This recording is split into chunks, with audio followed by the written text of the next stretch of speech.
It's a little bit traumatic being back here for the first time since Game 7. But Ross Atkins summed it up pretty well in his opening remarks at today's press conference. The Blue Jays got better today. That is really the most important thing here. Toronto's quest for the World Series went international with Kazuma Okamoto signing with the team, a slugging infielder who's been one of the most feared hitters in Japan for over a decade. The team unveiled him this afternoon at the Rogers Center, buttoning up a Blue Jays jersey for the first time with his lucky number 7 on the back. Okamoto joins Toronto on a 4-year, $60 million deal, but how did he land on the Blue Jays? Was it the World Series run or state-of-the-art facilities? Not exactly. だからそれを選びましたし、一番、それと But the one thing that stuck in his mind is that he put all 30 logos of MLB teams in front of his daughter and said, which one do you like the most? And she pointed out the Blue Jays, so that stuck in his head the whole time.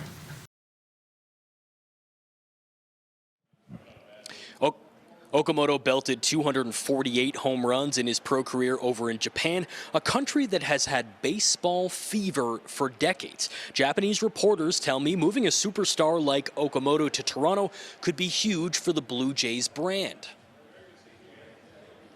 And many Japanese players have been playing in the Blue Jays in the past. So a lot of Japanese people are familiar with Blue Jays, who they are.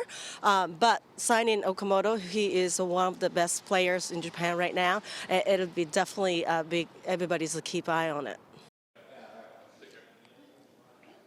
Now, Okamoto has typically been a corner infielder. It's expected that he'll play third base for the Blue Jays, while Vladdy plays first base. And this is really starting to crowd the Blue Jays infield, which could mean that players like Jimenez or Clement or Barger, Schneider, and maybe even Bo Bichette could be, vying for those middle infield positions or pushed out to corner outfield spots. Now, does this mean that the Blue Jays are moving on from Bo Bichette or that they're out of the mix on free agent Kyle Tucker? That remains to be seen. Ross Atkins did make the point, though, that adding even more talent would mean that there would be less playing time for major league players who are already on the Blue Jays roster right now. So we're going to have to wait and see how free agency goes as this offseason comes to an end and spring training just around the corner.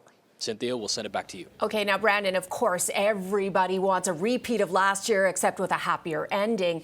Did you get any more insights into this new player? I loved what he had to say, that his daughter was the one who actually picked where he would go.